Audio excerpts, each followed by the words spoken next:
Hi friends, இது Sandhya healthy cooking channel.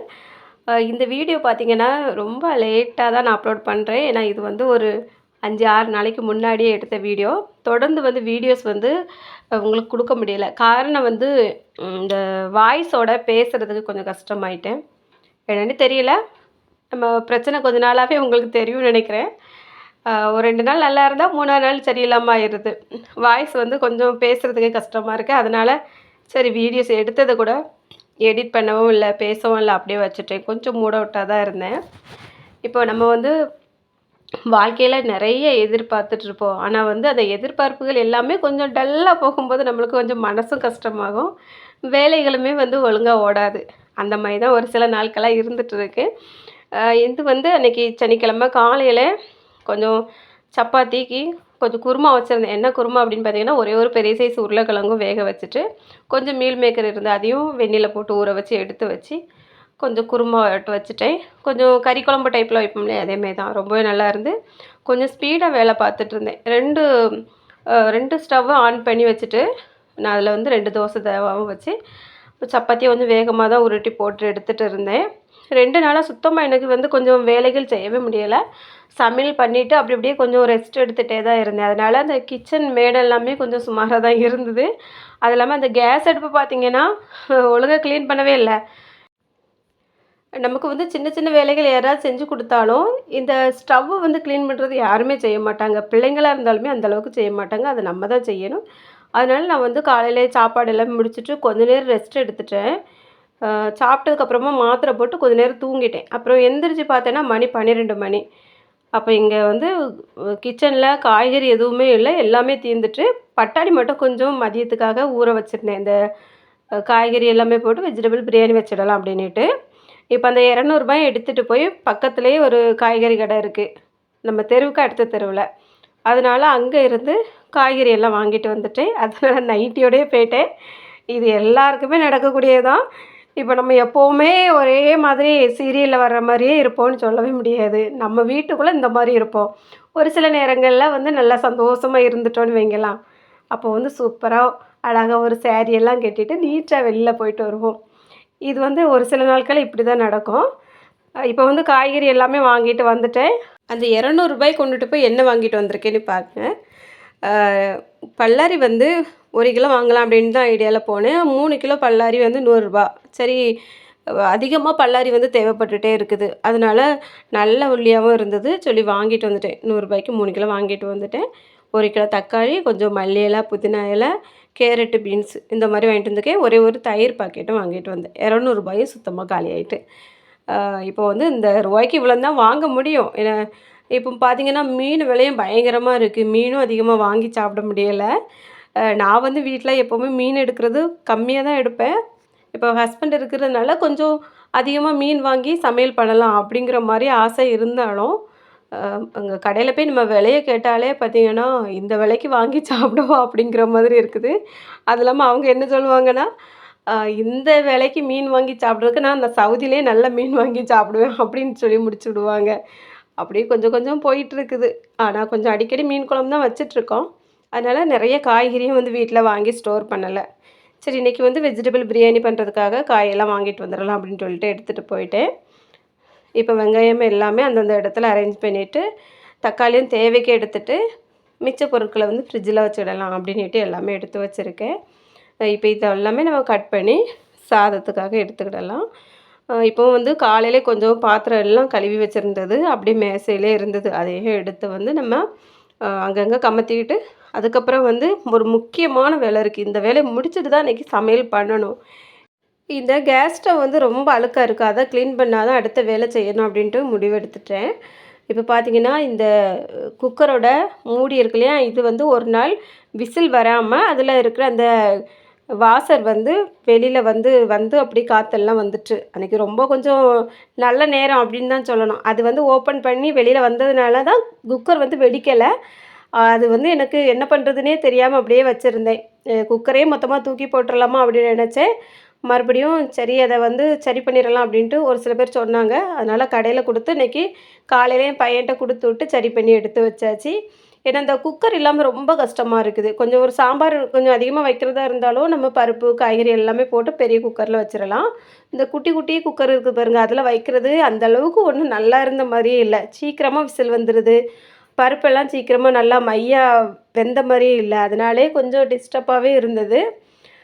இப்போ பார்த்தீங்கன்னா, எல்லாமே எடுத்து எடுத்து வச்சுட்டேன். கொஞ்சம் சிறுகிழங்கு நம்ம பொங்கலுக்கு வாங்கியிருந்தது அப்படியே ஒரு பக்கம் காஞ்சிட்டே இருந்தது. அதையும் இன்னைக்கு நம்ம குக்கர்ல வேக வச்சிரலாம் அப்படின்ட்டு கழுவி எடுத்து வச்சிருக்கேன். நமக்கு என்னதான் வீட்ல வந்து சின்ன சின்ன உதவி யாரும் பண்ணுனாலும், நம்ம வேலைகள நம்ம செஞ்சா மட்டும் தான் திருப்தியாவே இருக்கும். இது வந்து எத்தன வீட்ல இப்படி நடக்கும் அப்படின்னு தெரியல. ஏன்னா நம்ம வந்து எப்பவும் நம்ம வீட்ட வந்து சுத்தம் பண்ணிக்கிட்டே இருப்போம். அப்போ அந்தந்த இடங்கள்ல எப்படி கிளீன் பண்ணணும்? எந்த இடத்துல எங்க வைக்கணும்? அப்படிங்கிறது நமக்கு தான் தெரியும். ஆனா, அது வீட்ல உள்ளவங்ககிட்ட நம்ம வந்து ஒரு சின்ன வேலை செய்யும்போது, இத அப்படி செய்யுங்க, இப்படி செய்யுங்கன்னு சொல்லிட்டோம் வைங்க, அதுக்கப்புறம் அந்த இடத்துல பிரச்சனை தான் வரும். அதனாலே நமக்கு முடியாத டைம்ல கம்முனி வாய மூடிட்டு இருந்துக்கூடியது. யாராவது செஞ்சு தரட்டும், நம்ம வந்து ரெஸ்ட் எடுப்போம் அப்படின்ட்டு இருந்துருவேன்.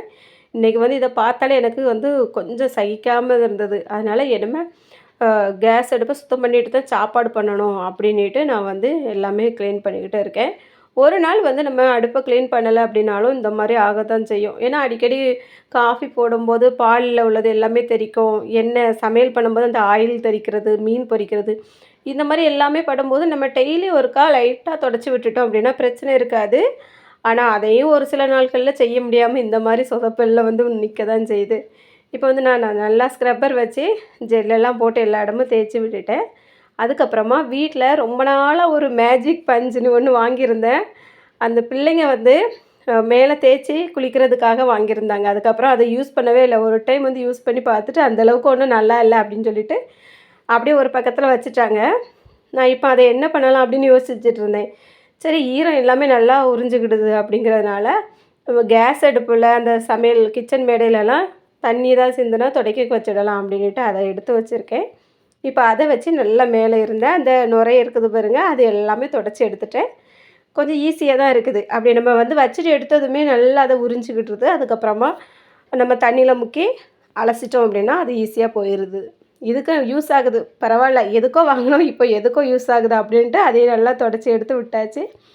இப்போ கேஸ் அடுப்பு தொடச்சதுக்கப்புறமா கிச்சன் மேடை, டைல்ஸ் எல்லாமே நம்ம நீட்டா தொடச்சிட்டு, அதுக்கப்புறம் வேலைய ஆரம்பிச்சோன்னு வைங்க, அந்த வேலை அப்படி இருக்கும். ஏன்னா நமக்கு வந்து இந்த இடங்கள் சுத்தமா இருந்தா மட்டும் தான் கிச்சன்ல நின்னு சமையல் பண்ணணும் அப்படிங்கிற ஐடியாவே வரும்.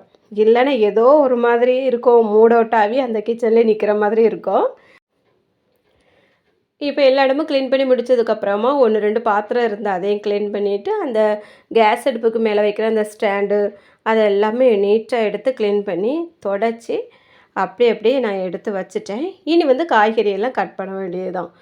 இது வந்து நான் கடைக்கு போகும்போதே கரெக்ட்டா 12 மணி ஆச்சு. அதுக்கப்புறம் போயிட்டு வந்து 1 மணி நேரம் இந்த வேலைகள் எல்லாமே நான் முடிச்சிருக்கேன். ஏன்னா, எதனால அப்படின்னா, இன்னைக்கு மதியம் வந்து வீட்ல யாருமே இல்ல.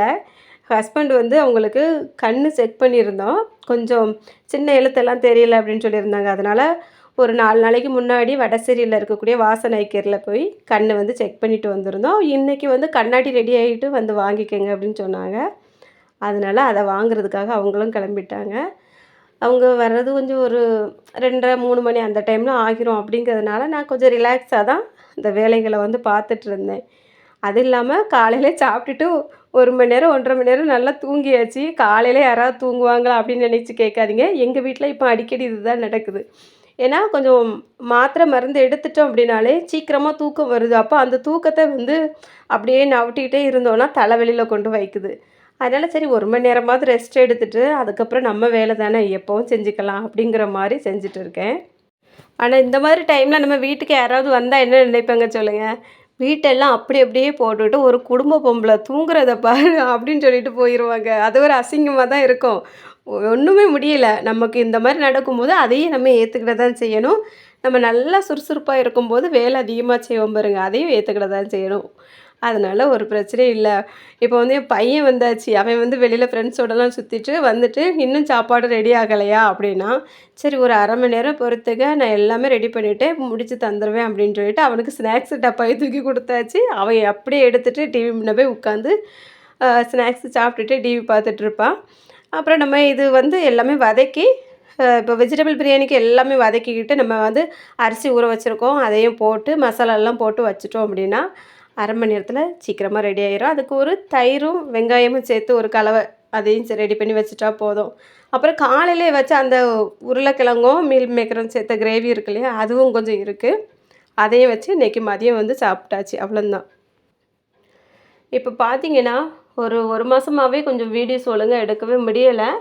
அ எனக்கு வந்து இந்த வாய்ஸோட கொஞ்சம் பேசுறதும் கஷ்டமா தான் இருக்கு. அது இல்லாம பார்த்தீங்கன்னா, எப்பவுமே வந்து இப்ப எங்க வீட்ல வந்து ஹஸ்பண்ட் லீவுக்கு வரும்போதெல்லாம் கொஞ்சம் எதிர்பார்ப்போட இருப்போம். எதையாவது அங்க போணும், இங்க போணும். நம்ம வந்து கொஞ்சம் பிள்ளைங்களோட சேர்ந்து வெளியில போலாம் அப்படிங்கிற மாரி கொஞ்சம் அடிக்கடி ஐடியா இருக்கும். ஆனா, இப்பலாம் வந்து எங்கேயுமே வெளியில போகவே முடியல. போயிட்டு வந்தாலே அடுத்த நாள் நமக்கு உடம்புக்கே முடியாம ஆயிருது. தண்ணி ஒத்துக்கிடாம, இந்த காற்றுல வெளியில போறது அந்த மாரி எல்லாமே ஒத்துக்கிடாம தான் இருக்குது. அதனாலேயே வீட்டோடயே முடங்கி கிடக்கிற மாரி தான் ஒரு ஃபீலா இருக்கு.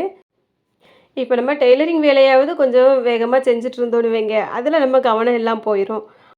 அதுவும் இப்போ வந்து கொஞ்சம் வீட்ல வேலைகள் அதிகமா இருக்கிறதுனால கொஞ்சம் ஒதுக்கி தான் வச்சிருக்கேன். ஏன்னா நமக்கான நேரத்தையும் ஒதுக்கணும். வாழ்நாள் ஃபுல்லா நம்மளுக்காகவே உழைச்சிக்கிட்டே இருக்கவங்களுக்கு 1 மாசம், 2 மாசம் லீவுக்கு வரும்போது, நம்ம அவங்களுக்கு ஏத்த மாரி எல்லாம் சாப்பாடெல்லாம் செஞ்சு குடுக்கணும். அவங்களையும் கவனிச்சுக்கணும். ஏன்னா, அங்க வந்து நம்ம நம்மளால சமையல் பண்ணி குடுக்க முடியாது. அவங்க வேலைக்கு போயிட்டு வந்து அவங்க கையாலேயே சமையல் பண்ணி இருக்கத சாப்பிட்டு அந்த மாரி இருக்கும்போது, நம்ம வந்து கொஞ்சம் வரும்போதாவது சாப்பாட்டுல கவனம் செலுத்தணும் அப்படிங்கிற மாதிரி டைம் வந்து கொஞ்சம் ஒதுக்குவேன். அ இதுக்கு முன்னலாம் பார்த்தீங்கன்னா, ஒவ்வொரு டைம் லீவுக்கு வரும்போதுமே வீட்ல வந்து வேலைகள் இருக்கும்.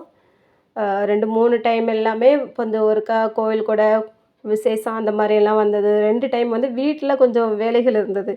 அதனால கொஞ்சம் கவனிப்பு அப்படிங்கிறதே இல்ல. அப்படிதான் நான் நெனைக்கேன். அதனால இந்த டைம் வந்து கொஞ்சம் நம்ம டெய்லரிங் வேலைக்கு எல்லாமே ரெஸ்ட்டு குடுத்து ஒதுக்கி வச்சுட்டேன். வச்சுட்டு அதுக்கப்புறமா வீட்ல வந்து கொஞ்சம் பிள்ளைங்கள கவனிக்கிறது, ஹஸ்பண்ட கவனிக்கிறது, சாப்பாடு அப்பப்போ நேரத்துக்கு செய்றது அந்த மாரி தான் போயிட்டுருக்கு. இப்படி நல்லா கொண்டுட்டு போலாம் அப்படி தான் நெனச்சிட்டு கொஞ்சம் பிளான் பண்ணியிருக்கோம். ஆனாலும் என்ன ஆச்சு அப்படின்னா, இந்த ட்ரிப்பு வந்து எனக்கு அடிக்கடி கொஞ்சம் உடம்புக்கு முடியாமயே போயிட்டுருக்கு.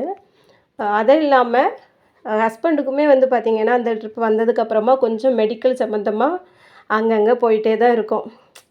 இதுதான் வாழ்க்கையில நம்ம எதையாவது ஒண்ணு நெனச்சு எதிர்பார்த்துட்ருப்போம். ஆனா, அது அப்படியே ஆப்போசிட்டா தான் நடந்துட்டுருக்கும். இப்ப பார்த்தீங்கன்னா, அ பிள்ளைங்களோட சேர்ந்து எங்கேயாவது வெளியில போகலாம் அப்படின்ட்டு நெறைய ஐடியாலாம் இருந்தது. ஆனா, அதுக்கேத்த மாரி பிள்ளைங்களுக்கும் டைம் செட் ஆக மாட்டேங்குது. ஏன்னா, எல்லா பிள்ளைங்களுமே வளர்ந்துட்டாங்க. ஸ்கூலுக்கு, காலேஜுக்கு அந்த மாரி போகும்போது அவங்களுக்கும் லீவு அது இல்லாம டைம் செட் ஆகணும். அந்த மாரி எல்லாமே ஒரு யோசனையா தான் இருக்குது.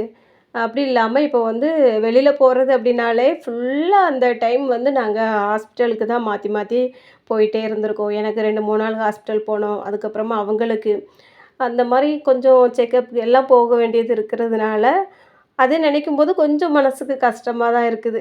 இதான் வாழ்க்கையில நமக்கு எப்பப்போ எது நடக்கணுமோ அதான் நடக்கும். அது ஒண்ணுமே பண்ண முடியாது. அ இருந்தாலும் நம்மளுக்கு ஏன் இப்படிலாம் நடக்குது அப்படிங்கிற மாதிரி ஒரு சில நேரம் யோசிக்கிறதுக்கும் தோணும். நம்ம வாழ்க்கையில எல்லாமே ஒரு வயசுல தான் அப்படிங்கிறதும் மனசுல இப்ப தான் எனக்கு தோணுது. ஏன்னா ஒரு குறிப்பிட்ட வயசுக்கு மேல பார்த்தீங்கன்னா, ஆண்களா இருக்கட்டும், பெண்களா இருக்கட்டும் யாருக்குமே அந்த கொஞ்சம் அந்த உடம்பு சம்மந்தப்பட்ட பிரச்சனைகள் ஏதாவது ஒண்ணு வந்துட்டு தான் இருக்கு. என்ன ஒரு சின்ன பிரச்சனை அப்படின்னா, அ ஹஸ்பண்ட பொறுத்தவரைக்குமே அவங்க வந்து எனக்கு கல்யாணம் ஆவுன நாள்லேருந்தே, 1 டைமோ, 2 டைமோ மட்டும் தான் ஹாஸ்பிட்டலுக்கு கூட்டிட்டு போய் ஊசியே நான் வந்து போட்டிருப்பேன். அதுவும் வந்து வெளியில சாப்பிட்ட சாப்பாடு ஒத்துக்கிடாம ஃபுட் பாய்சன் ஆனதுனால வயித்துப்போக்கு, வாந்தி அந்த மாரி 2 டைம். அவங்க இங்க வந்து வேலை பார்க்கும்போது, மற்றபடி ஒரு காய்ச்சல் வந்தது, இருமல் வந்தது அப்படின்னாலும் கூட ஒரு டேப்லெட்டோட அவங்களுக்கு முடிஞ்சிரும். இதுவரைக்கும் அவங்கள பொறுத்தவரைக்கும் பெரிய லெவல்ல எங்கேயுமே நான் வந்து ஹாஸ்பிட்டல் அங்கங்கன்னு போனதே கிடையாது. சரி எல்லாம் ஒரு நாள் நமக்கு சரியாகும் அப்படிங்கிறதுனால, கொஞ்சம் அவங்களே நல்லா கவனிச்சுக்கலாம் அப்படிங்கிறதுனாலயே நான் வந்து டெய்லரிங் வேலைய இந்த ட்ரிப்பு சுத்தமா ஒதுக்கி வச்சுட்டேன். அதனாலேயே இந்த ட்ரிப் வந்து கொஞ்சம் அதை நினச்சு மனசுக்கு கொஞ்சம் கஷ்டமா தான் இருக்குது. ஏம்மா ஹாஸ்பிட்டல் வந்து அலையிற மாதிரி ஆயிட்டே அப்படின்னிட்டு. இப்போ பார்த்தீங்கன்னா, கண்ணாடி வந்து வாங்கிட்டு வந்தாச்சு. பைக்கில போயிட்டு வந்து ஹெல்மெட் எல்லாம் ரூம்ல எடுத்து வச்சுட்டுருக்காங்க. நான் வந்து வீடியோ எடுத்துட்டு இருந்தேன் இல்லையா, கேமராவுக்கும் இந்த வீடு வந்து ரொம்ப பளிச்சுன்னு சூப்பரா இருக்குது. பெயிண்டிங் கலர் நல்லா இருக்கு அப்படின்னேன். அதனால வந்து பார்த்துட்டு போனாங்க. இப்போ சாப்பாடு எல்லாமே ரெடி ஆயிட்டு இனி வந்து நான், என் பையன், ஹஸ்பண்ட் 3 பேரும் ஒன்றா சேர்ந்து இருந்து சாப்பிட போகிறோம். அவ்வளோதாங்க. இன்றைக்கி இந்த வீடியோ வந்து காலையிலேருந்து மதியம் வரைக்கும் என்ன மாதிரி வேலைகள் போச்சு அப்படிங்கிறதெல்லாம் வந்து வீடியோஸில் ஷேர் பண்ணியிருக்கேன். வீடியோ பிடிச்சிருக்கோன்னு நினைக்கிறேன். பிடிச்சிருந்தா மறக்காம ஒரு லைக் கொடுத்துட்டு நம்ம சேனலை சப்ஸ்கிரைப் பண்ணலன்னா சப்ஸ்கிரைப் பண்ணிவிட்டு பக்கத்தில் இருக்க பெல் பட்டனை ஆன் பண்ணிடுங்க. இது வரைக்கும் இந்த வீடியோவை பொறுமையாக பார்த்த எல்லாருக்கும் ரொம்ப ரொம்ப நன்றி. வணக்கம்.